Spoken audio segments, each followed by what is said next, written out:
for the greatest show in fantasy football history, hosted by the incomparable Scott Connor and the one and only Ray GQ. I present to you Destination Chill, where football and fantasy collide. Let's get it, baby. We are back again. Another live stream, Destination Chill sort of special. Y'all know it is your boy Ray G, joined as always by my man Scott Connor. You can find him at Charles Chill. FFB, NFL Free Agency, is in the building. We gave y'all Wake Up this morning, Destination Dynasty this morning, Destination Chill last night, streaming on Wednesday. If you ain't tapped into the squad, I don't know what y'all are doing. Destination Devy is the place to be, and we're not just going to talk NFL Free Agency. We're going to talk about how we should be reacting in Dynasty Fantasy Football with all of the dope stuff that is happening today in these NFL streets. Scott, you've been streaming all day. I've been streaming all day. Where do you want to start, man? Where do you even want to begin? I see the people already wired up asking about those beans, those magic Justin Fields beans. And if you didn't listen to the episode last night from Destination Chill, you do not get the joke.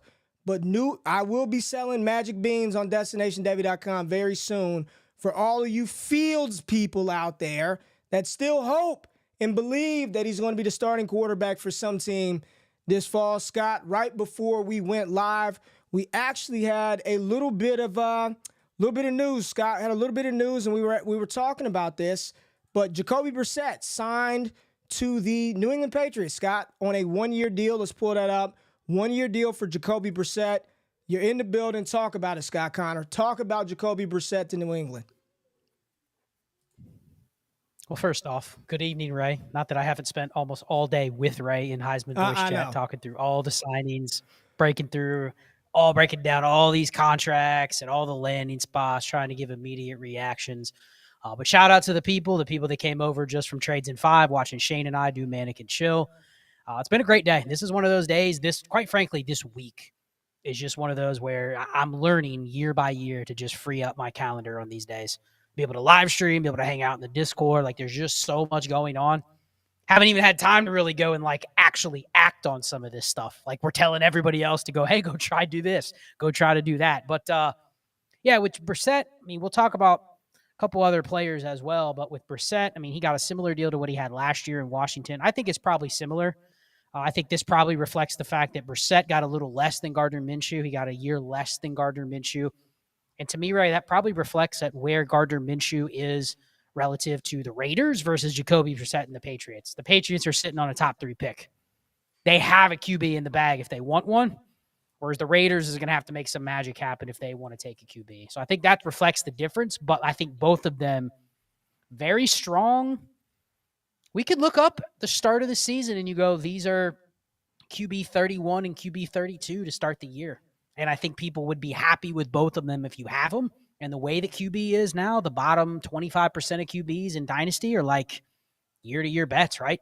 Yep. Bottom third of the QB landscape are just turnover year-to-year. So these could be the two. If you were sitting on these guys as backups last year, a lot of people probably already had Minshew rostered and were using them. Brissett probably more of a backup. But if you had them, you're kind of sitting here going man, you could luck out where you have a Brissett or a Minshew sitting on a team, and I'm not looking at him much different than Derek Carr, Geno Smith, Baker Mayfield. You know what I mean?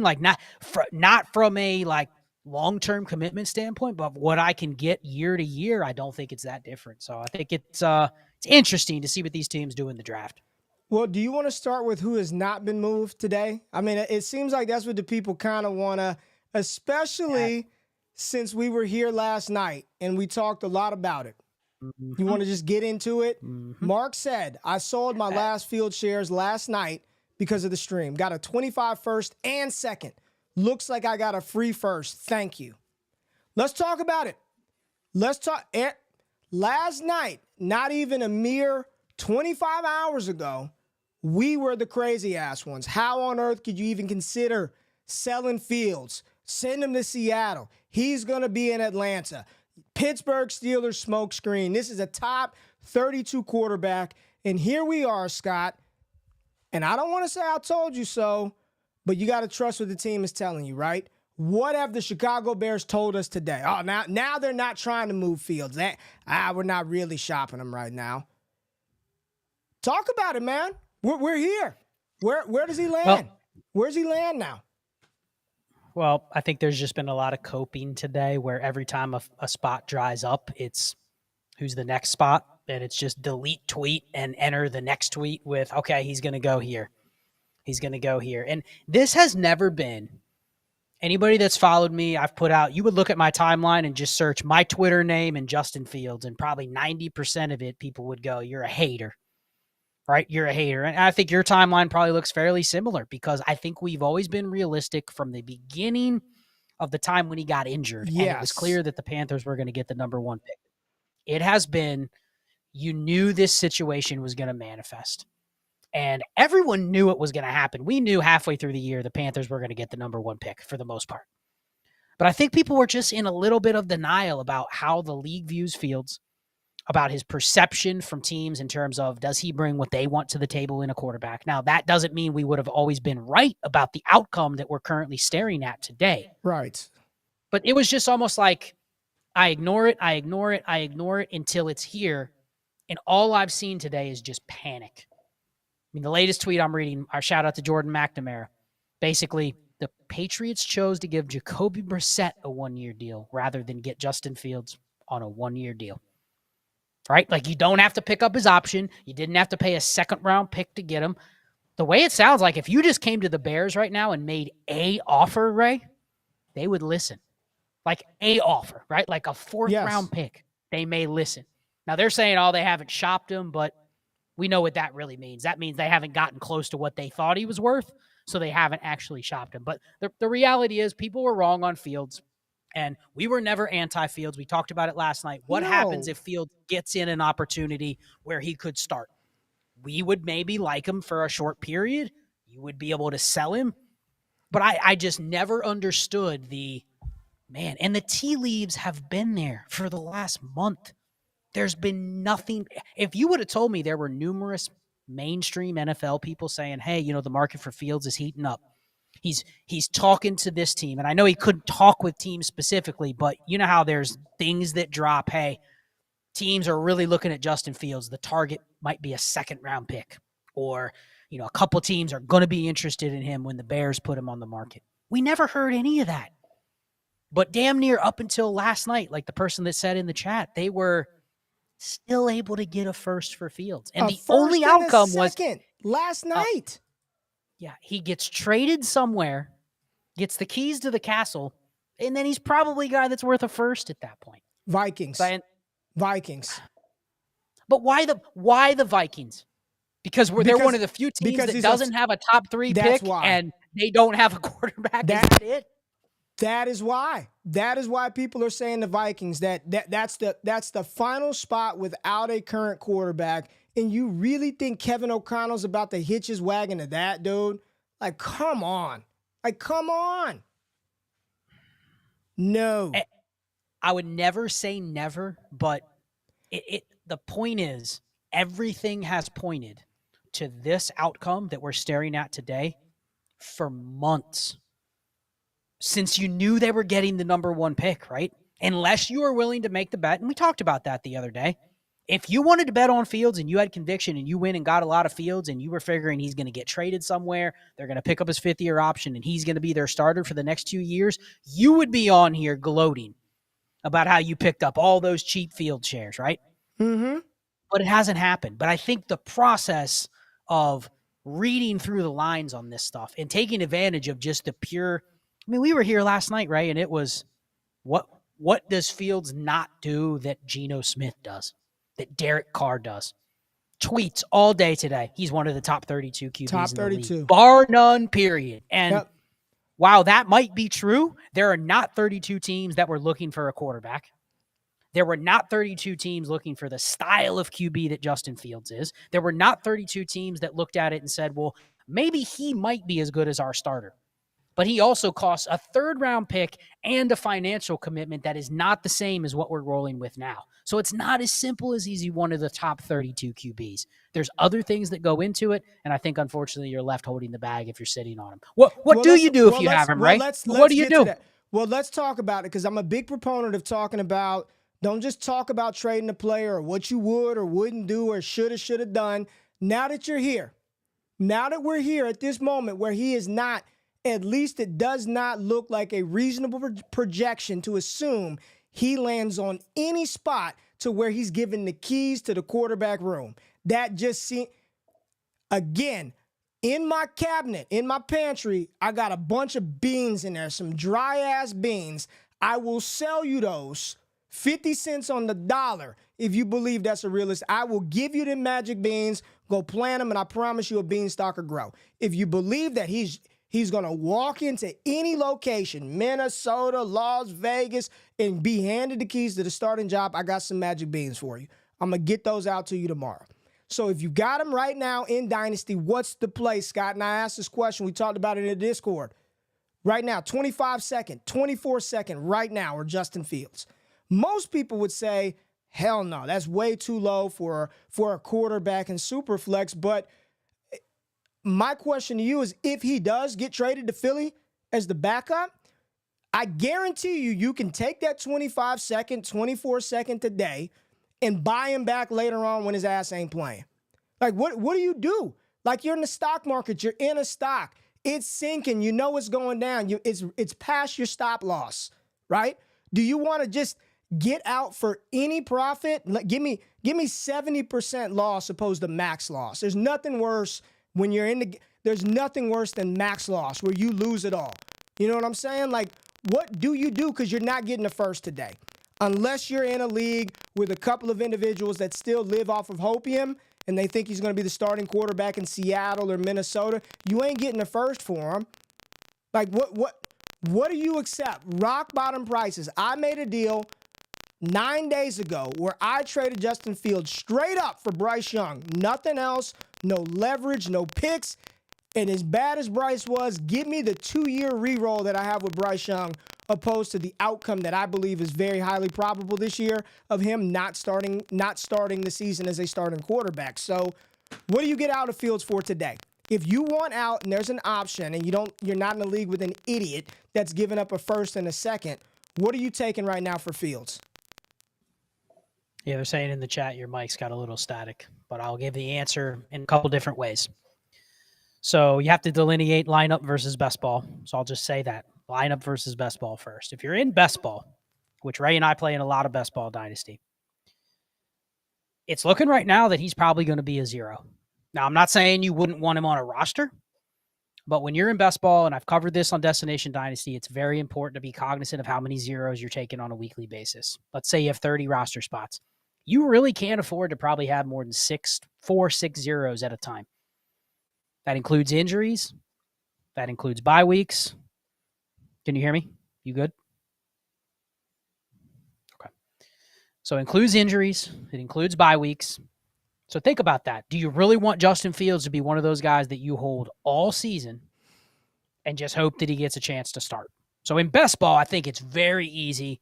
If you're not starting, it's very easy to push those quarterbacks aside, regardless of who they are. There's very few, probably less than 8 in a year I would roster. And a lot of times that's, all right, I drafted Bo Nix. He's not starting right away. But I'm not going to cut him, you know what I mean? But I probably wouldn't want to draft myself into him in best ball either. So you got to consider that. A lot of people that play in lineup leagues. So here's the thing with Fields in lineup. You're not getting a first. Give it another couple days. If he's not traded, there's not going to really be anybody in your league that's super interested in him unless the price has gone down to where Ray said. It's a random second. Someone in the chat said it's a 26 pick.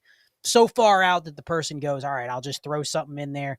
It's like throwing some money on a meme coin and going, maybe it'll go up at some point, but I don't really care about what I'm trading away. Okay. So here's the other thing that I want to just kind of speak to. Someone asked, is there a point where you would want Fields or his price would go low enough that you would buy him? Mm-hmm. And my answer is, and we're hearing the static again, Ray, just letting you know. There is a place where I would buy him, and it's part of my roster construction, meaning I'm interested in backup QBs in lineup leagues.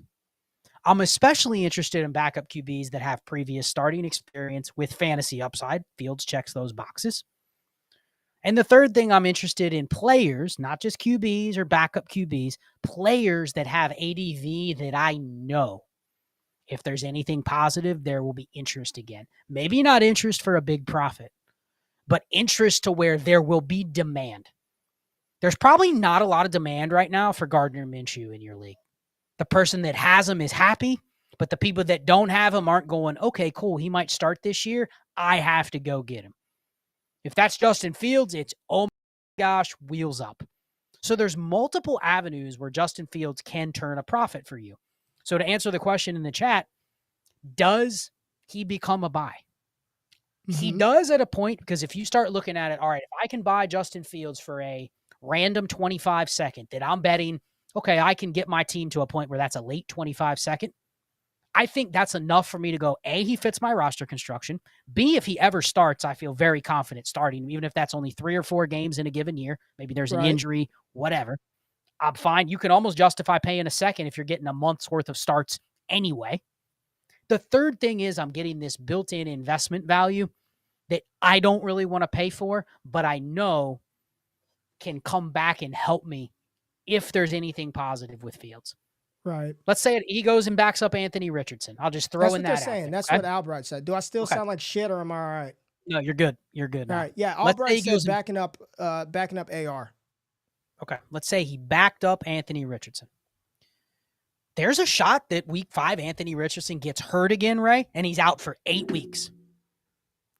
Now, that's not giving Justin Fields the job, but I bet you'd go, I'm glad I have a couple shares laying around for a 25 second. Yeah. Or a 26 second and a 25 third, whatever you paid. But you're also going, if I need him on that team, I'd be comfortable using him just like you could with Minshew. So there's multiple outs. I like making bets in Dynasty where I'm getting multiple outs. And I have many outs with a guy like Fields. But he has to get to a point where I go, all right, it's not a best ball league. And I'm getting him at a price where even if I never have a resale opportunity, he fits a good roster construction, which a backup QB does. But he also is somebody that even if I get 3 starts out of Justin Fields the rest of his career, I could live with that. Because hell, people are willing to pay a second for a month of a running back starting.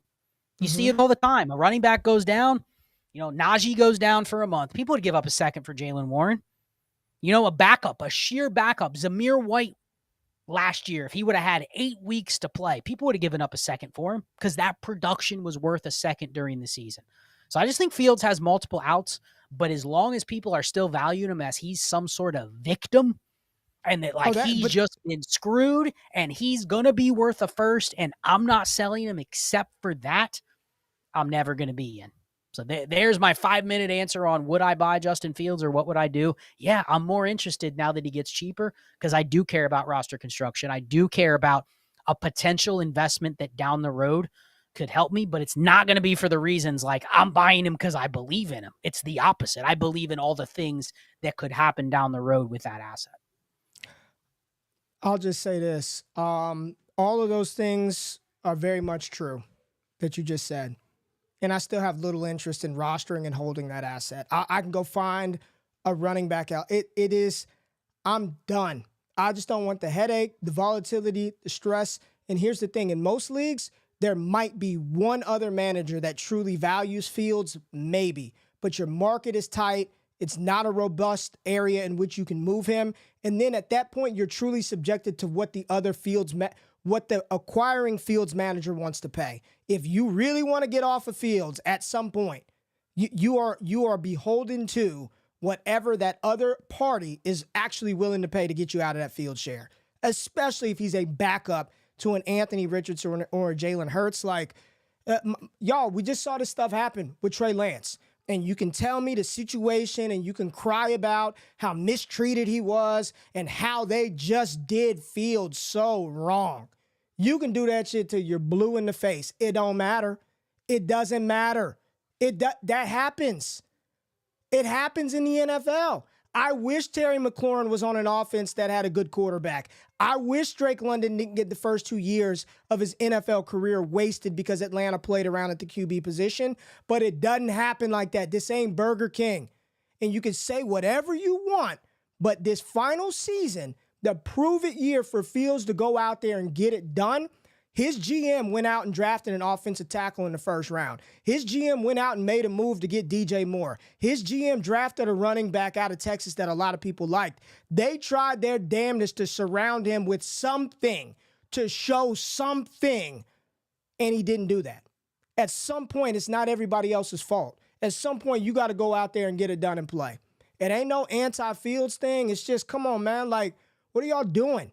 This shit is it's not a difficult read to assess that legitimately one of the worst throwers of the football doesn't have a job today. Why is that so hard for people to come to grips with? It's fantasy football. The name of the game is to score points. If you want to root for Fields, go buy his jersey. You know what I'm saying? Play with him on Madden. Jump in underdog and draft him on all your underdog teams. But don't come over here trying to sell me that he's better than Geno Smith, Baker Mayfield, because he's not. He's not.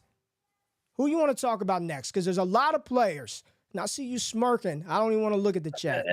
I'm smirking because they absolutely loved your Burger King reference.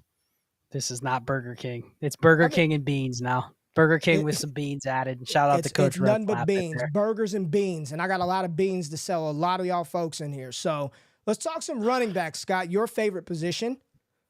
Josh Jacobs, Packers. Derrick Henry, unsigned. Tyjae Spears, dead. Eckler to the Commanders. Aaron Jones, cut.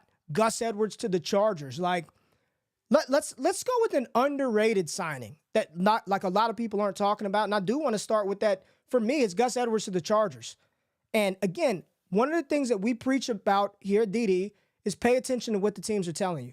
The first 2 moves that the Chargers have made in free agency both signal to me that they want to bolster their rushing attack, their offensive front. The first 2 moves that they made signal and indicate we need to get better up front. We need to run the ball. Gus Edwards, 2-year deal. I believe he had 900 rushing yards and 12 TDs last year in Baltimore.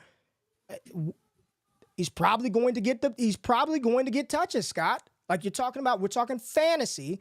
He's no high-end guy. We know he's not some Austin Eckler type, but you're talking about an innings eater, a body that can go out there, and that's the type of dude that can carry the rock 15 times a game, no problem. He may never catch a pass, but he's good in the goal line, and he can handle between the 20s touches.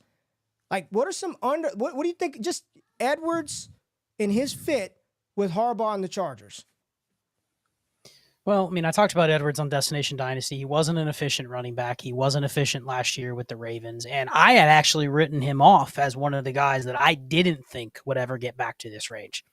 Lo and behold, he signed for, he didn't get a big deal. He got, I think, 2 years for like $6.5 million. So it's replacement level running back. Like that's what you get paid if you're a veteran that they expect to be on the roster. But that's not a contract like some of these other guys where they expect him to be like the guy, right? But I had written him off. I was like, he's not efficient. He's not a receiver. His target rate was extremely low, like 9% or something like that. Like he's never going to find the honeypot situation like he had with the Ravens. And then you look and it's like, to me, the lesson is this. NFL teams don't overcomplicate things as much as we like to in Dynasty. Because an NFL team went, oh, you know what? We liked him with where he was with the Ravens. Greg Roman, hey, we liked his role with the Ravens. Look back at his numbers with the Ravens from 2018 to 2021, I believe, or 2018. He had the torn ACL in there in between. But he was like a 10 to 12 rush attempt a game guy, Ray. That's what he was. He went in there and he basically ate those innings. So the guy they actually had on the team that they cared about or invested draft capital in or paid money to didn't have to. Right. And that's his role. And I go, well, he's never going to find that again because he feels like one of those players that only the Ravens would ever value, right? And then he goes to the Chargers with the Ravens' old offensive coordinator. Yep. And the Ravens' old front office personnel that signed him. So it's like, This is literally just a Ravens situation over again. He's the same thing. If you liked him in Baltimore, if you used him in lineup leagues, oh, hey, I can start him this week. Point per carry leagues. Someone said point per carry leagues, 0.25 point per carry. He's going to give you 12 to 13 points per game.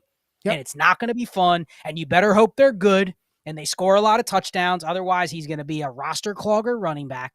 But if you had Gus Edwards, this is the only outcome where you were like, shy of him going back to the Ravens, this was the outcome where you're like, okay, I can see how this works. And does it mean anything more than that? Does it mean Gus Edwards will even be in the NFL past 2024? No.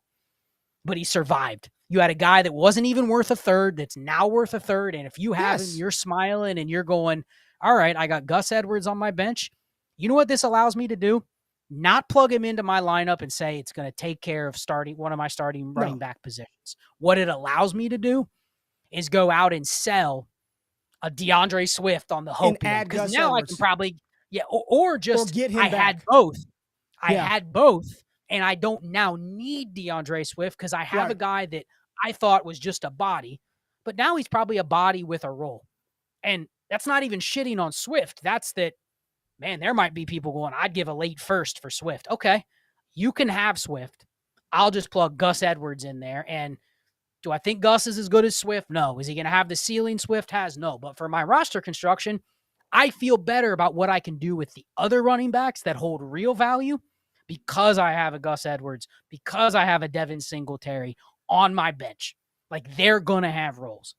So that's my take. Nothing hot take on Edwards. It's just he's a solid signing, going to be on the field. Period. All right, well, let's get a good running back. Saquon Barkley goes to Philly. That's the big name, right? Saquon, back home, Giants. And did you see the stat that last year, I believe Saquon Barkley was contacted behind the line of scrimmage the fourth most times in the NFL? DeAndre Swift, conversely, contacted behind the line of scrimmage like the least in the NFL, like the fewest times he was hit behind the line of scrimmage. So that just signifies, and I know they lost Jason Kelce in the middle, they shored up Landon Dickerson, but Philly's offensive front probably, I think it's a fair assessment that it's better than what the Giants rolled out last year. So now you're talking about a player coming into the day on KTC, was valued as RB10. FFPC drafts, we've done 30, or we're in 30. We're at team 30 now. Think Saquon comes off the board anywhere from 208 to the 212 spot, maybe early third in FFPC.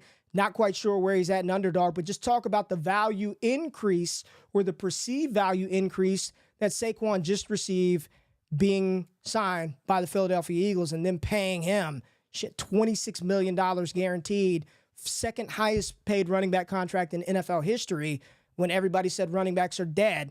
And the NFL said, or at least the Philadelphia Eagles said, nah, we'll pay for Saquon Barkley. And this is probably where you get the last bit of his good parts of his fantasy career here in Philadelphia. Like, can Saquon smash for the next 2 years? I think that's a realistic outcome, Scott. Now, I'm not saying you hold or you buy off of that, but I think he's going to return probably at least that RB10 Dynasty KTC price, if not higher.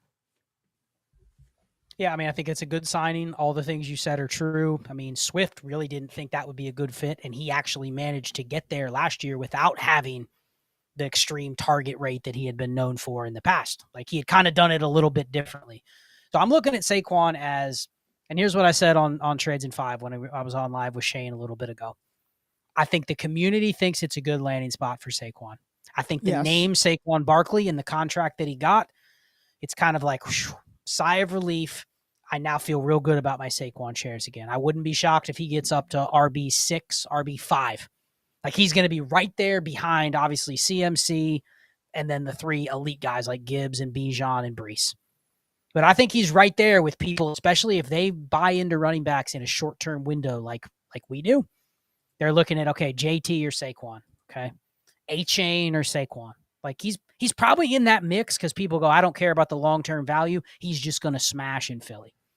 I'll only say this. I think understanding WAR and understanding a realistic range of outcomes for him, is he a very good bet to give me somewhere between, let's just say, 15 to 18 points per game? Yes. Do I think in Philly, just with the things about they have good receivers, they have a good tight end, they have average pass volume, they have a quarterback that scored 15 touchdowns last year, who doesn't target the running back at a high rate if you look at it relative to the rest of the league, right? I don't think Saquon Barkley has like a top 3, top 5 season in his range of outcomes. I just don't think he's going to get there. Okay. And that's assuming that they use him the way we would want to use him. We also saw them put Kenneth Gainwell out there randomly for a couple of 2-minute. And that's the other thing. I don't think they signed Saquon to play 85, 90% of the snaps. He's going to get most of them. I don't think he has like a top 3 running back season in him. Could he be RB8? Could he be RB7, RB6? Damn, Scott. Maybe. I do not think he can finish top 5. And if I'm in that range and you're offering me a first, and Shane agreed with me. I don't know if he's in the chat or not. Shane agreed with me. Any 25 first, we're out on Saquon, especially if I can roster construct around it by getting another guy a little bit cheaper, we would sell. And I think the market and this window, because of today, people would buy. So that's where I'm at. I'm more on the sell Saquon side, but it's not because he's not good. I just think if you're looking at the margins, this is the window, right? If he has one more injury, never getting a first again, because he's not going to go somewhere else. He's not going to get a better situation. I think if there's any volatility, this is your window. And I think a lot of people make the mistake of they go, well, he just signed with Philly, so now I need 2 firsts. I need a first and a running back. I need a first and a second. I need a first in the 204. And people don't pay it, and then you hold, and then you go, man, I wish I could have sold him. Don't get greedy. That's my message. If you get a first-round pick for a running back in today's market, I think you have to take it, right? I will humbly and respectfully disagree with you as far as I think he definitely has a top 5 range of outcome left in him. Like, I don't think what he's been able to do in spite of that situation in New York, you want to talk about people being dealt bad hands. Like, he's a running back, man. And this is my own just personal thought about Philly. I don't know if they want to spray the ball around the field like that. Like, when they had Shane Steichen and they committed to Miles Sanders, ran the ball, the offense operated better than it did last year when they were trying to play around and do all this other shit. Like, give Saquon the ball. Feed Saquon Barkley. They paid him. He's getting paid second highest running back money of all time, dude. I think he's going to get every opportunity to go out there and smash. Does it happen?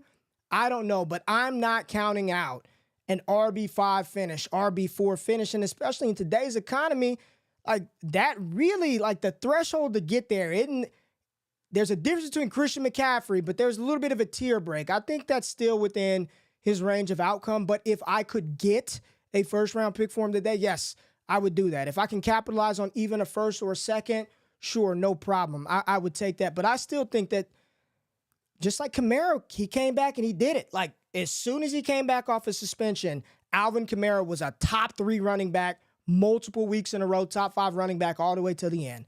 I definitely think Saquon can get that. I agree with you. He twisted an ankle again. He has an MCL sprain. Everybody's going to be panicked. But I do believe that this situation is giving his value another shot of life. Like, people are going to be like, he's in Philly now and he got paid. So they're going to give him some grace, at least moving forward, in my opinion. Now, Josh Jacobs, Green Bay, Aaron Jones on waivers right now or as a free agent. Just quick thoughts about Josh Jacobs and Green Bay and what this looks like for Jordan Love and company moving forward, who also lost David Bakhtiari, but they did gain Josh Jacobs and Xavier McKinney on the defensive side of the ball.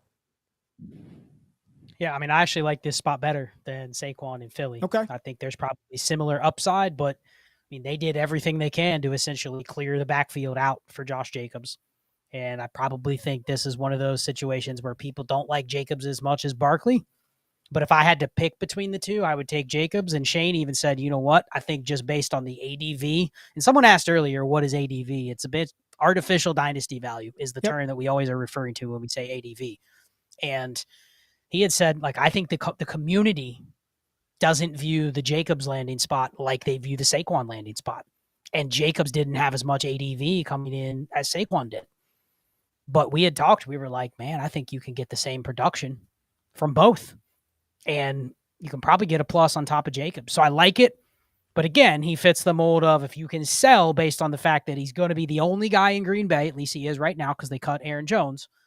you'd be willing to sell. And Ray, I wanted to mention this because someone said in the chat, Ray, you would sell any running back for a first and then listed Breece, Bijan, and Gibbs. Well, that's not what we're talking about. No.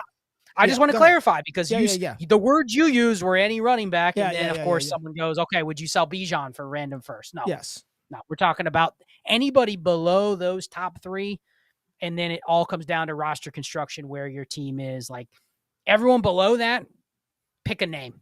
JT, ETN, Saquon, Jacobs. Like you'd consider that on most rosters if you're just looking for the liquidity. And then I wanted to bring this up to you. Because we're going to get back to this real quickly. I saw Sam Darnold is deciding between either the Vikings or the Broncos. So that's another, like,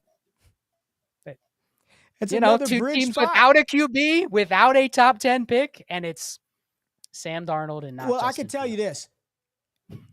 Fields ain't going to no damn Denver. I can tell you that right now. Never. I know we say don't speak in absolutes. What a world is it? That Sam Darnold is going to step into a possible all-year, a Minshew type spot where they may not have another option, and Sam Darnold could be a season-long starter versus, And think I know that our brains have been conditioned already to just auto-assume that the Vikings are going to trade up for a quarterback. I know it. We've seen it in every mock. But what if the Vikings are sitting back saying, look, man, like we're looking at this division. We're not there right now. We've kind of cleaned house. We're transitioning in this new direction. Let's not liquidate capital. I mean, the Houston Texans, you just saw them do this 2 years ago with Davis Mills. They let him roll. They trotted him out there all season just to see what maybe we have something there. Realized probably by the second quarter of week 2, they had absolutely nothing there. But then they start to plan, right? Well, then let's build up these areas. Let's plan for the draft, right? Like this could be a spot where Minnesota's like, we don't want to trade up. So we need to find somebody that we can at least pitch to the fan base that they can go out there and complete some passes to Justin Jefferson, right? We cannot go into the season with Nick Mullins or Jaron Hall as our starter, but maybe we can sell Sam Darnold, can get the ball to Justin Jefferson. And if he stinks it up, then in 2025, we'll explore the quarterback market from that class. I mean, if he goes to Denver, there's Justin Fields is a backup quarterback going into 2024. I mean, if Sam Darnold ends up in Minnesota, like the final open area that people are talking about, he is entering 2024 as a backup. The other one I'm seeing is Jimmy Garoppolo is an option for the Vikings if they do not get Sam Darnold. So that's another interesting one. One thing I wanted to mention, Ray, is we talked about this guy Trinity-wise. I'll plug the Trinity tool we have on Destination Devy. Noah Brown re-signs with the Texans. Okay. Mr. Noah Brown have had 3 games over 22 points last year. I mean, a best ball. Best ball gem. You didn't just get usable weeks. You got holy shit. Noah Brown was a top 5 receiver this week, and he did it 3 different times. But yeah, I thought that was interesting. The Jimmy G, and I mean, how tilted will everybody be, Ray, if we end today and you're looking at Gardner Minshew, Jacoby Brissett, Sam Darnold, and Jimmy Garoppolo as guys that are bridge/starting QBs, and Justin Fields is still in Chicago. I hate to keep hitting it, but it's just one hit after another. So I don't know where you want to go next, but I'm getting distracted by these rumors. I think nothing, because I had little faith that he was going to end up anywhere as a starting quarterback. And again, it's not no Fields hate. It's just the reality of the situation. And this happens in the NFL. This happens in sports where good players end up in situations, whether it's incompetence at the top, lack of production with the teammates, this shit happens. This is not an exclusive situation that only happened to Justin Fields. My God, just him. He's just cursed, That's not how that thing works. So I don't know. We'll see where Sam Darnold lands. I'm with you. I think Josh Jacobs in Green Bay is a good spot. As long as he's healthy, Jacobs is going to do what Jacobs does. Good news for Rachaad White here. The Buccaneers, they're just bringing back Chase Edmonds. Buccaneers re-signing free agent running back Chase Edmonds to a 1-year deal. Tampa Bay running it back. Good for Baker, good for Mike Evans, good for Rachaad White, good for Cade Otton. They have not done anything to threaten those guys. Somebody we have not talked about, Scott, that I'll say that we were, I don't want to say nervous about, but there was a chance that this player could get wrecked before the NFL draft. Kyren Williams in the Rams. Kyren Williams has so far escaped any major running back free agent signing that could truly impact his workload, at least now. No Jacobs. We don't assume it's going to be a Derrick Henry. Aaron Jones is still floating out there, but Kyren Williams sort of has been he has survived so far. And not only has he survived, the Rams with two big signings, Dotson bringing him back and then getting Jonah Jackson from the Detroit Lions. So more protection for Matthew Stafford. In theory, more rushing lanes for Kyren Williams. And I believe they picked up a Colby Parkinson as well, who's a good pass blocker. Good run blocker and can catch the ball. Kyren Williams, so far, so good for Kyren. So I'm going to pose this to you, right? Because I agree with you. They haven't brought in anybody. They haven't been one of these teams that signed even and we're just talking from a pure community aspect standpoint. If they would have brought in Antonio Gibson, people would have freaked out. Yes. Oh, man. You know what I mean? Just a guy, just a regular, average running back, but he had a name, right? They would have signed Antonio Gibson. Oh, watch out. Even if he got $3 million for 1 year, I think Gibson got like 1 for 4 or something like that. But like people would have freaked out. So they've done nothing. So I want to ask you this right now. Kyren, we've gone through Kyren. We've talked about it in AMAs. I talked about him on the Destination Dynasty show that I did running backs. He led the league in opportunities. Do I think that's going to repeat? No. But do the Rams have a propensity of using a running back that way? Yes. When he got injured, Darrell Henderson came in and did 80% of what Kyren Williams was from a usage standpoint. He's not as good. Hence the fact he's not on a roster. But he was used in a way where it's like, okay, instead of using 3 guys, we're going to at least put Henderson in that kind of similar role, but we know he's not as good as Kyren. But he still got like 15.8 opportunities a game in the games he started. So it wasn't like we're just using 4 guys in a committee. So you know that part. Kyren was efficient in his touches. So this wasn't a guy where you go, okay, he was Tyjae Spears. He was Jaylen Warren. He was efficient, but he only did it on 10 opportunities, 12 opportunities. Right, 23 opportunities a game. He still finished in the top 20% of the league in efficiency. So that tells me, even if they bring in somebody to lighten his workload, and do you expect that, Ray? That's the first question. Yes. I expect they're going to bring in another player, running right? back. Absolutely. Okay. Absolutely. Okay. B, I expect that they scale back his workload a little bit, but not enough to where I go, all right, he's not top 10 in the league in opportunity share. Top 15 at worst in opportunity share. If he's on the Rams, if he's their starter, and if he's not their starter, you'll know it because they signed Derrick Henry. It'll be obvious. But if he's on the Rams, they're not going to use him in, okay, he's a sporadic committee back where they're using 3 guys and they're giving them all 8 to 10 opportunities a game. So even if his opportunity scales back 25%, he has the efficiency to make up for it where he can still finish as a top 10 running back. He can still finish top 8, maybe even top 6. Is he going to be RB2? Probably not. But I'm not betting on that outcome anyway, and he's not priced that way. He's RB6, RB7, RB8. So is it a little expensive? Yeah, but let me ask you this, right? Kyren Williams, Saquon Barkley, Josh Jacobs. Rank them. Underdog, FFPC, season long, not Dynasty, because I don't even care about their Dynasty value past 1 year. How would you order them right now if you had to pick, knowing what you know today? Kyren,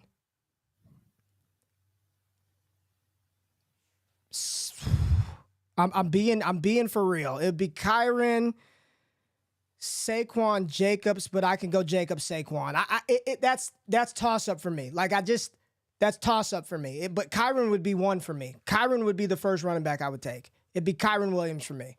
And then I could go Jacobs and Saquon. I can go Saquon, Jacobs. I could talk myself into either. I really could. So assuming nothing really changes for Kyren, they maybe bring in another body this summer when we're drafting Underdog every single day. Shout out to Underdog because we're going to be doing a ton of Underdog stuff. Would it be fair to say you'd be fine having exposure like maybe 40, 30, 30 on those guys. Like, you want some of all of them. Absolutely. But there's no conviction Absolutely. where it's like, man, every time Kyren's in this spot, I'm not drafting him. Anytime Saquon or Jacobs is here, I have to take him. Like, they're in the same tier. And I just think these debates about all three of them, okay, who do you prefer? I mean, sure. Ray, I could ask you in a week and you go, okay, I kind of like Jacobs over Saquon. You know what I mean? Like, it's possible that you would change him and it's not that big a deal.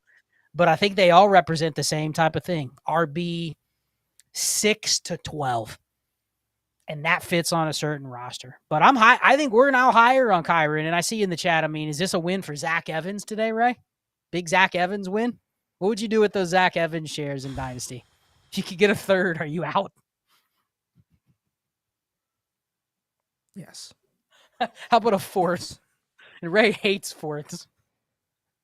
Yes. If I can get anything of value for Zach Evans, I'm not gonna be nasty tonight. I would get anything of value. I would take that for Zach Evans. I'll just answer the question. Yes. Speaking of that, though, we didn't talk about Zamir White. He's in a similar situation to Zach Evans, but he actually got on the field last year. So talk to everybody about if you're holding Zamir White right now. What's the angle? What's the move? You feel good. Hell yeah. Oh, hell yeah. You feel good. If you got Zamir White right now so far, and really Aaron Jones is probably the last one that I think would really kind of like absolutely hurt him. Derrick Henry, of course, but I'm not projecting Henry to go there. Listen, if you've got Zamir White, this is how I'm playing it. Because the enthusiasm and hype right now is definitely he is the RB1 in Las Vegas. They've already re-signed Amir Abdullah, gave him a one-year deal, so you can kind of, if you want to play that game today, you could project Amir Abdullah to be the pass-catching running back and Zamir White to be your early down grinder. But here's what's going to happen. If they don't make any significant running back moves today, tomorrow, he's going to go all the way up to April 25th as the guy. And people are going to buy into that a little bit more.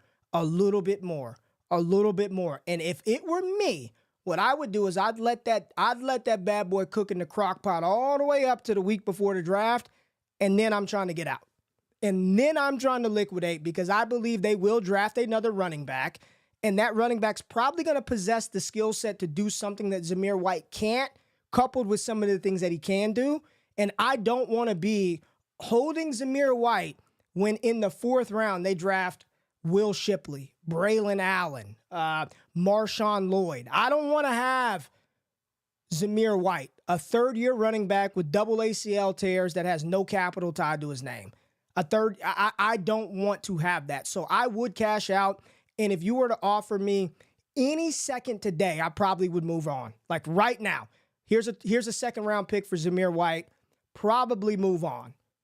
But in the right league, right situation where I know that the activity in the economy is there, I might let him bake closer to the draft. I think his value is still, it's just getting started. People gotta sift through everything that's gone on, but when they go to the Raiders next week, they're penciling Zamir in for 282 carries, Scott.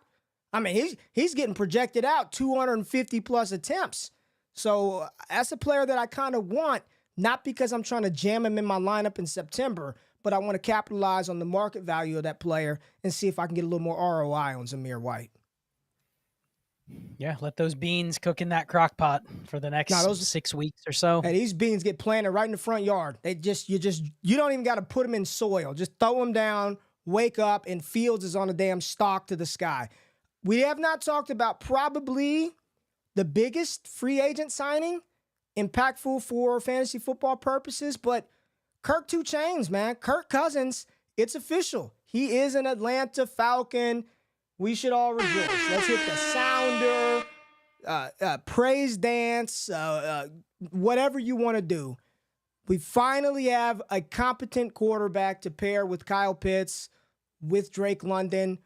I believe they're going to draft another wide receiver in 2024, as they should, for Bijan Robinson. And Scott, he's a quarterback that is not going to do anything from the rushing department to take away opportunity. Even though it wasn't Ritter the full time, when he's out there, he's going to run the ball 7-8 times a game. So that's 7-8 rush attempts that Bijan doesn't get. Kirk Cousins ain't doing none of that coming off of an Achilles. So where are you with the Falcons' offensive weapons, because now you've got to market either side. You can go buy any one of those three players, or you can liquidate and sell either one of those three players. Just your initial thoughts about Cousins, the Falcons, the weapons. Talk to us, baby. Well, you feel good about Cousins, but I don't think much changes for Cousins. He's always a guy that was more valuable to the person that has him. It's not like this came out of nowhere that he could go to Atlanta. Everyone kind of projected him to go there. You knew the weapons he was going to have there. I think if you have Cousins, you feel almost as good as when he was in Minnesota. Like, you kind of feel like, hey, he can be usable for me. I think we kind of threw out where does he fit in dynasty-wise. He's probably right there above the Cars and Genos, but right there with Baker Mayfield, probably right there with Bryce Young, like right there in that range where you're like, I'm pretty confident I'm going to get production from him. But there's not a lot of dynasty value. The dynasty value is the production that you're getting from him. He's got 2 years locked and loaded. First 2 years are guaranteed, so you know you're getting multiple years out of him, which can't be said on the QBs that are below him. So immediately that puts him in that top 22, top 24 at minimum. I asked Shane who would he prefer, Deshaun Watson or Kirk Cousins. I think they're basically in the same tier. I'd probably take Watson, but I think if you said I'd rather have Cousins, I wouldn't say you're wrong. So I think he fits right in that range. But let's get to what everyone wants to talk about, the weapons. Yes. I don't think it changes a lot for Bijan, man. I think he was always the same type of bet that you're going to make for the next couple of years with Bijan. If the offense is good, if the offense is efficient, if they throw more than they did, there's just going to be more opportunity for Bijan. Touchdowns, yards, receptions. But I don't think this means Bijan's going to go out and have 100 catches, 250 carries. You know, like, it's not going to be one of those seasons where I'm just penciling in Bijan for 20 points per game because he's got a good quarterback. So I think he's the least impacted. He's already so highly valued.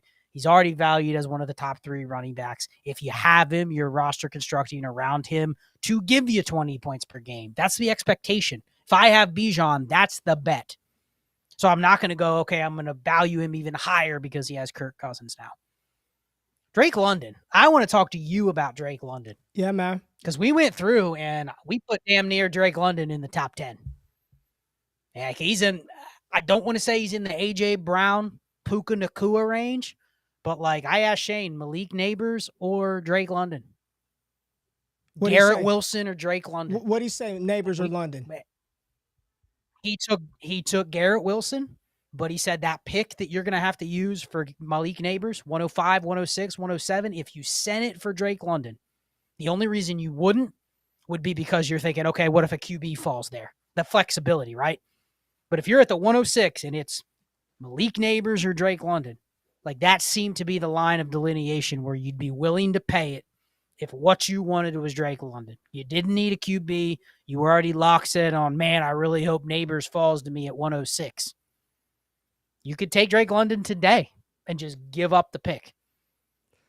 But I think we both settled like if there's a receiver that could crack the top 5 in Dynasty after one more year, I hate to put that on him, but I think it's possible. So it's hard to not put him in the top 12, maybe even the top 10 right now. I think he's a big winner with this signing. And I know you agree. You put out the Trinity tweet today. I mean, where you at? Yeah, Drake London was a massive winner today. You look at just what, and again, different system, different situation, but you look at what Minnesota, how they were able to utilize their number 1 wide receiver, hell, even their number 2 option in that passing attack under Kirk Cousins. Like, it's not a one-for-one comparison. I'm not saying Drake London is Justin Jefferson, and because he has Kirk Cousins, therefore, he's going to be a 1,700-yard receiver.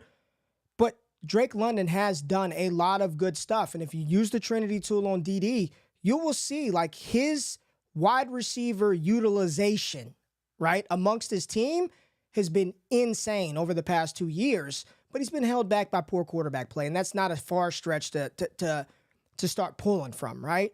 You add a healthy Kirk Cousins, who has historically been a 4,000-plus yard passer, over 60% completion percentage. Let's just complete 60% of them, Kirk Cousins. He's top 5 in the NFL in QBR, top 6 in EPA, top 11 in EPA per drop back, top 6 in completion percentage over expected. Like, this is great for Drake London. If you're going to make a bet for a receiver to make that third-year leap to really hit the map to where he went from giving you 10.9 fantasy points per game in 2023 to where he can hit that 15, 16, 17 point per game sort of outcome, like this is a massive, massive win for Drake London. What he does well is exactly what Kirk Cousins wants to do, air that thing out, get the ball downfield, red zone. You saw how Cousins targeted Justin Jefferson in the end zone.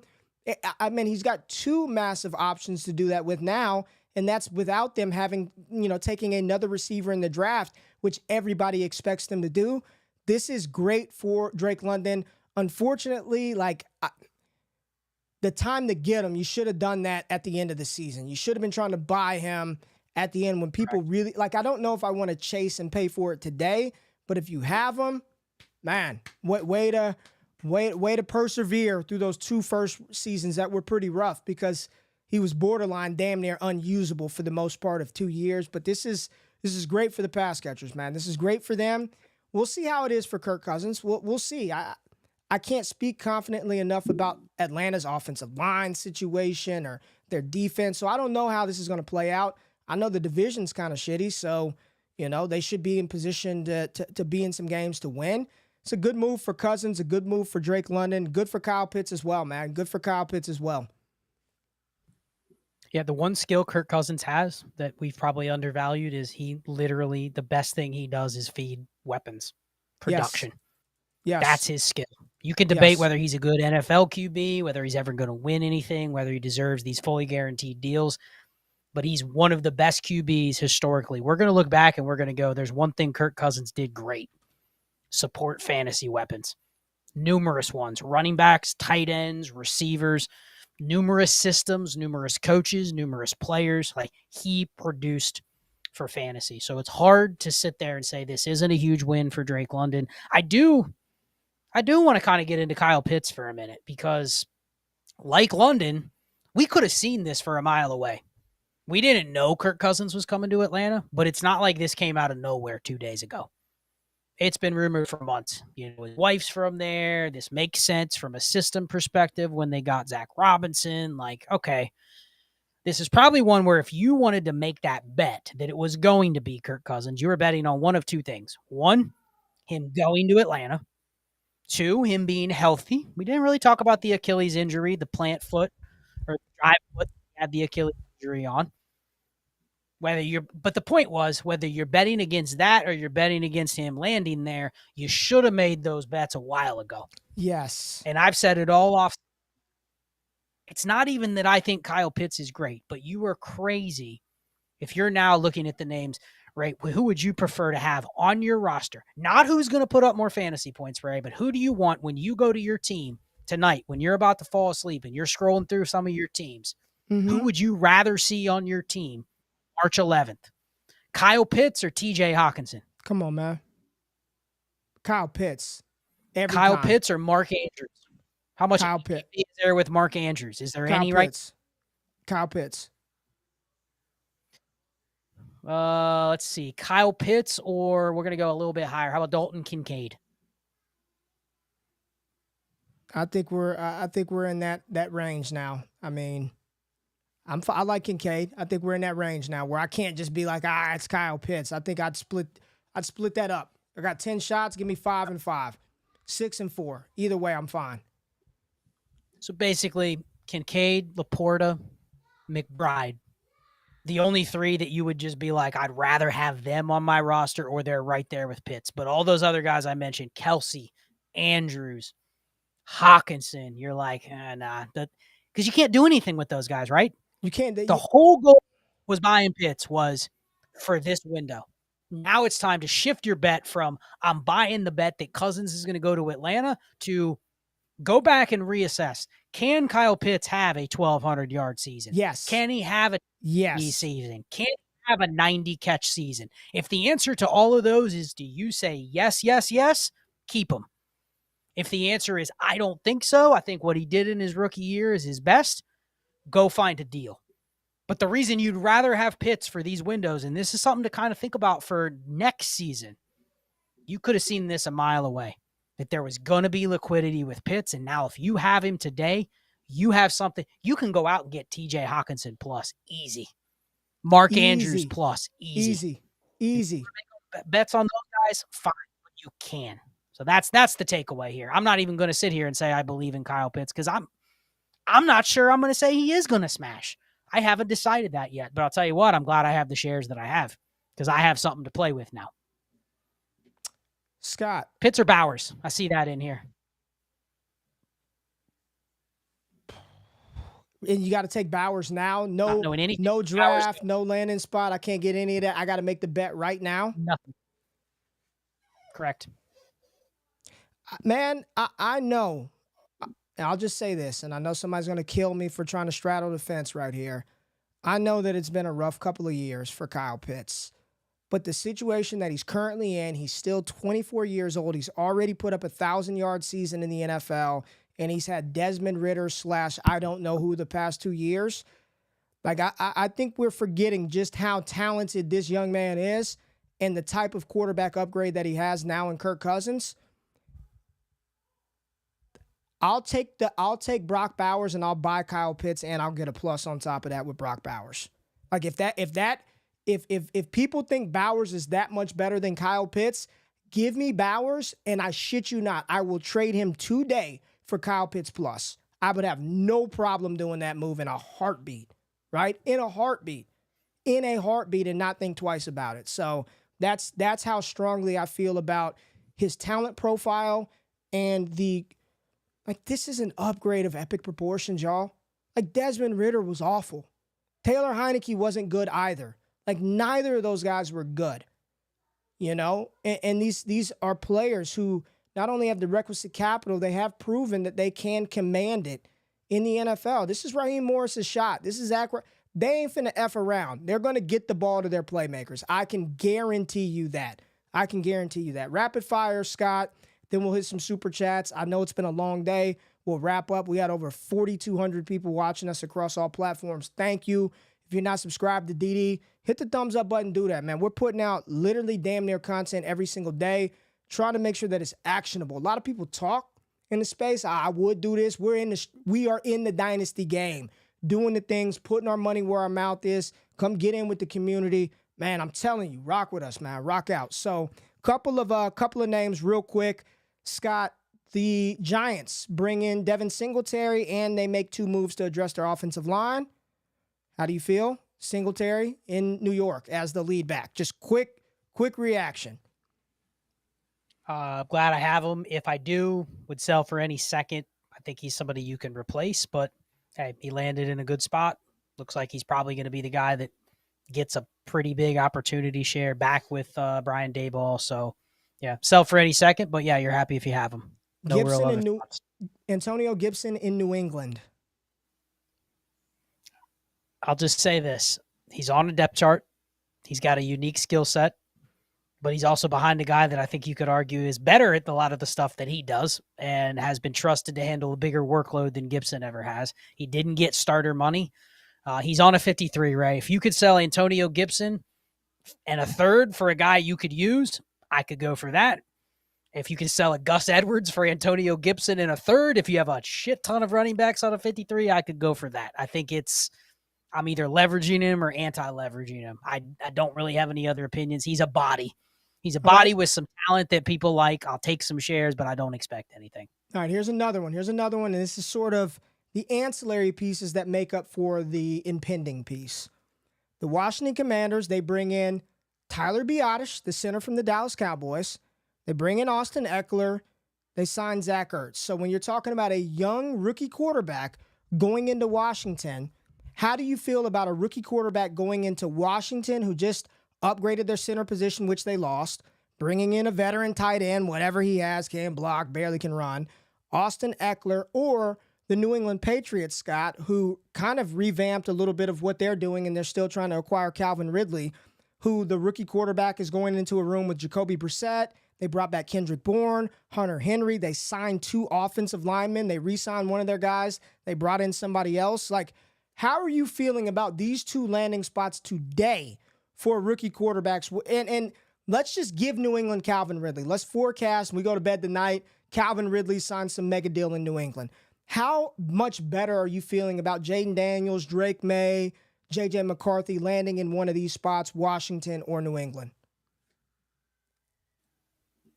Well, they just got Jalen Reagor, so I think that takes him out of the running for Calvin Ridley. No, I'm just kidding. Oh, yes, let's Patriots go, baby. Brought back Reagor. I got life. There you go. He lives. He lives. Listen, we talked about this today when we saw the re-signing of Kendrick Bourne overnight. We knew about the Hunter Henry re-signing.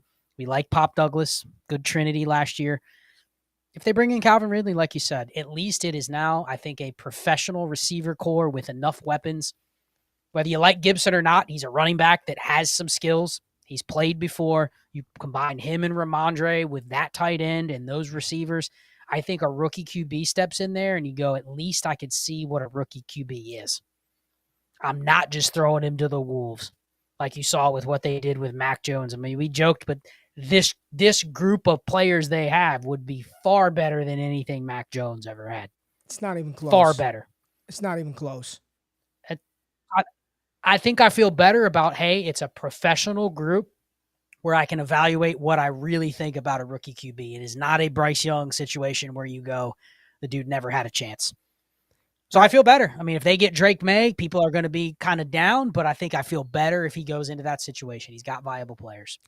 Gardner Minshew, 2-year deal, $15 million guaranteed to the Raiders. How do you feel?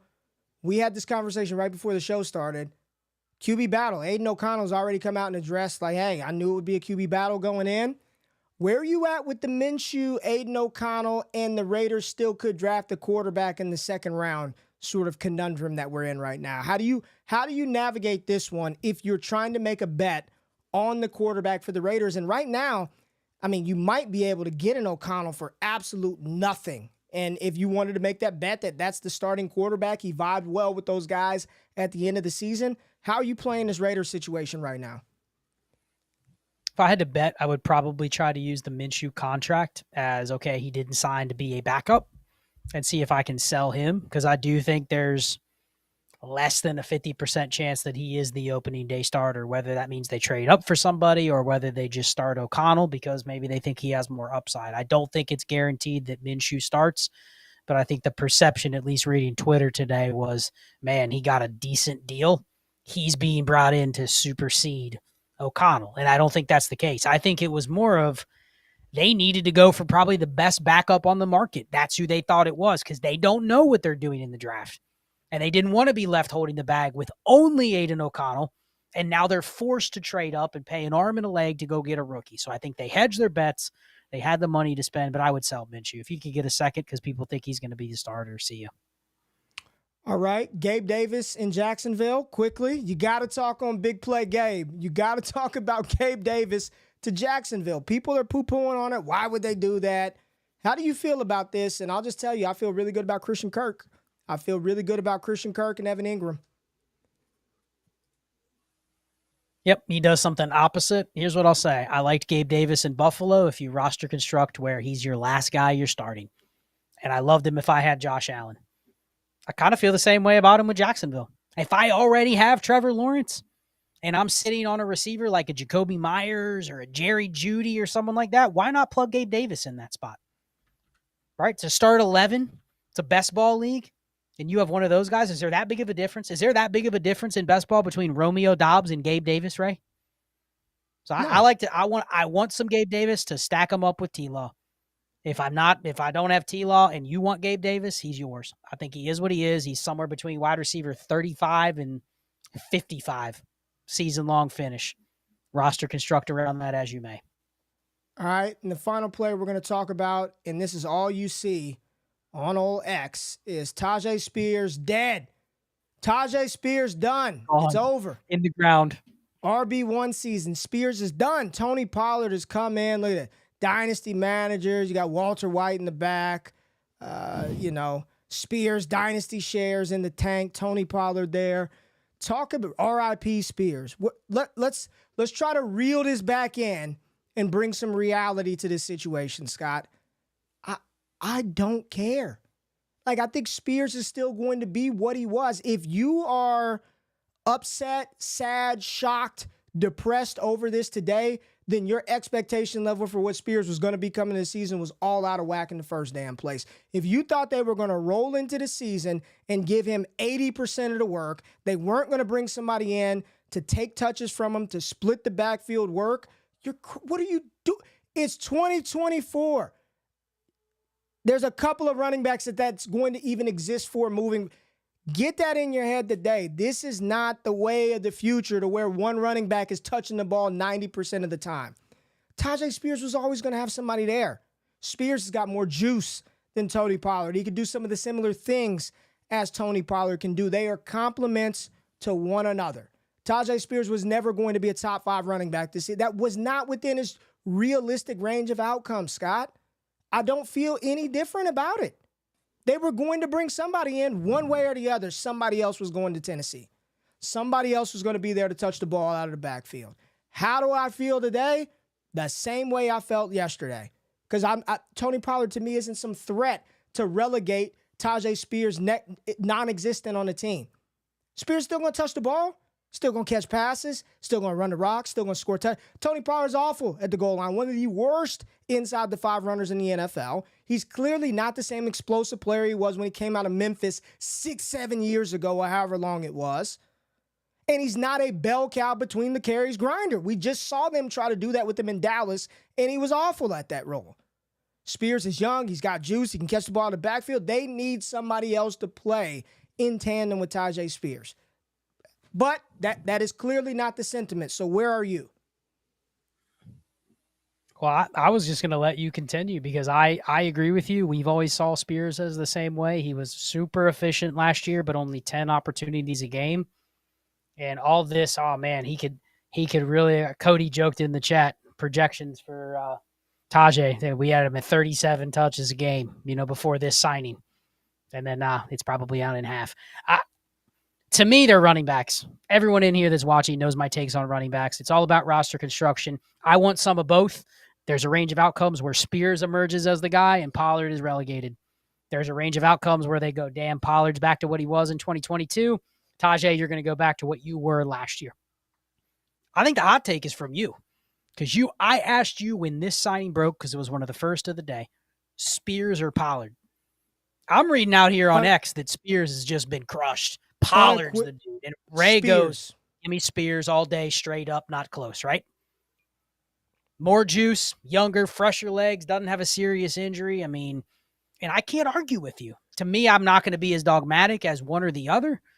But, I think it's crazy that because the Tony Pollard perception of 2021 and 2022 now comes back in 2024, that he's literally relegated a guy that was explosive and efficient last year, who the team, from all intents and purposes, liked, to nobody. I just don't get it. I think there's some meat on the bone. I think you could sell Pollard for Spears plus today. Do it. And I think you could get it done do it now, because in a month when people start realistically looking at this and going, they're kind of the same thing. You know what I mean? There's not going to be an edge anymore. Yeah. All right. Well, we got a couple of super chats. We got 4,500 people checking us out. We appreciate y'all. Got a couple of super chats. Let's get to those, Scott. And it's been a long day of streaming, and there's a good chance that we're doing this again tomorrow. So, you got trades in 5, but who knows what we do throughout the day over here. Robert said, I don't want either of the guys. Let's go through some of the super chats right here. Sean, post-combine, sold the 202 for a 25 first in a single QB league. Quick question, with Russ in Pittsburgh, does Pickens gain enough value to sell high? I think we can answer this quickly. I think the enthusiasm for Pickens is there. Sell high, what are you trying to get in a single QB league for Pickens? What is high? I don't think you're getting inside that top 4 of rookie picks. So, I think Russell Wilson definitely increases Pickens' value, and you'll have an opportunity to move him at a higher price, at a higher rate of return than you could have prior to Russell Wilson being there. I think that's the answer to that question. Yeah, good deal selling the 202 for a first, but yes, Pickens or the RB1 in this class, right? And you don't get to see anything. You got to pick the running back. In a vacuum, probably Pickens today over whoever the RB1 is. But again, I need to see the league and scoring and all of that. But in a vacuum, I'd probably take Pickens over the RB1. And in a 1 QB, that's probably right around the 104, 105. So if you want to make that bet, 105, 106, and you just want to dump Pickens because you think this is the best it's ever going to get for him, then do it. But I think you smashed the deal getting a first for the 202. Come on, man. Yes. Here we go. Choose 2 players. 12-team start, 11 Superflex best ball. Startup. You pick 2 of these. 107, Drake London, Tyreek Hill, Chris Olave, Michael Pittman. Damn. I know, right? Olave or London, Ray? London. Shane took Olave. Okay. London. Man. I think I'm going to eliminate Michael Pittman. I'd rather have Olave or London. So I think he's out. I'm with you. 107 gives me, I think, more flexibility. I'd probably hedge gives you flexibility. I'd probably go the pick and Tyreek or the Tyreek pick gives you a hammer. Gives you an absolute hammer. Yep. You know what? You could go 107 and Tyreek even and just say I'm hedging my bets because I have an insulated piece, but I have a hammer. I don't really have an opinion. You could ask me 10 times and I give you that many combos of those, but I'm eliminating Pittman. That's the only one that I'm putting in a different tier. 107 is an automatic because if you really wanted to, you could probably tear off that 107, drop down a couple of picks, and gain another pick in best ball and get 2 cracks at it. You can get Brian Thomas at the 109 or yes. QB, which could help you in best ball if you don't have enough, you know? Yeah. All right, we've got another one. 12-team, 1 QB, start 8. Trade a top 3 2025 pick for the 103 this year. Single quarterback. Top 3 next year or bird in the hand, 2 in the bush? What do you want? Top 3 in 25 could be 101, could be 103, or you take the guaranteed 103, which is Odunze, maybe Neighbors. I doubt it, but probably Odunze. Or you just delaying that for 25. I think I'd take Rome. Yeah, I would take it because of the top 3 players and how they're valued right now. But this is also asking me, would you rather have $1 today or $1 tomorrow? Give me $1 today. Yes. The only drawback would be if it's one of those leagues where running backs are so highly valued, there's a shot. It's a small one, but there's a shot if that's like 101 or 102, you're sitting on maybe another Breece Hall type next year. That'd be the only reason I'd have a hesitation, but you're getting a good enough player here, so I would just take the 103 this year. All right, 2 more. We got one right here. Appreciate you for the super chat. 10-team, 0.3 per carry, 0.75 per reception. This is a contender. I got Herbert, Dak, CeeDee Lamb, Justin Jefferson, John Taylor, Josh Jacobs, Saquon Barkley. Should I trade the 202 in one of Evans, Mike Evans, Devontae Adams, Keenan Allen for Tyreek Hill to go for the win? So trade the 202 and Keenan Allen for Tyreek Hill. Ray, do you care about a 112 Lad McConkey in a 0.3 point per carry when it's a start? What was it? A start 11? Start 10? What? It was a 10-teamer. So yeah, 10-teamer. I would take Tyreek because the second that's piece. That's why I said Tyreek. Filler. Yeah, take my Keenan Allen and my 202 and give me Tyreek Hill. And then you just add Tyreek to. If they're willing to let you do Keenan, because Keenan Allen to me and Devontae Adams aren't the same thing. No. That's maybe just my opinion. But yeah, if you can do Keenan Allen and a 202 for Tyreek, do it. Yes. Last one right here from we got $4.99 super chat. Thank you. Imagine seeing what Njoku just did and still being out on Kyle Pitts. It's a fair point, right? I mean, people don't remember this because Njoku was back in I hear you. 2017. Njoku came into the league. Been there for a while. He wasn't quite Pitts hype, but there was a point where he was up there, and people flat out gave up, cut him. I remember when they re-signed him, and they still had Baker Mayfield at QB. It's over, never happening, and that was when he was 24 years old. And here we are now. He's a top 10 tight end. So, yeah, there's something to be said about not giving up on those guys when they're freaking 23 years old. All right, y'all. I think that's it. I don't think we have Josina Anderson 8 minutes ago says, I'm told there's interest on both sides between the Ravens and RB Derrick Henry. An agreement still has to be reached, though. We'll see. And this is 8 minutes ago from Josina Anderson, who's she's as credible as it gets. So we're on Derrick Henry watch. So we appreciate everybody being here. Make sure you hit that thumbs up button, like the content, follow us. Make sure you check out Dynasty Trades in 5. Scott and the crew will be on tomorrow night. You already know JJ Zacharysen's going to be on tomorrow night. And your boy GQ might make an appearance as well. They might send me the link invite to jump on as well. So make sure you're tapped into that. I don't know. Maybe Scott and I will go live sometime tomorrow. But if not, Destination Chill, Wednesday night, 8 p.m. Central Time, 9 p.m. Eastern Standard Time. Scott and I will be live. Probably a lot more information to react to. We love y'all. We out of this thing. Have a good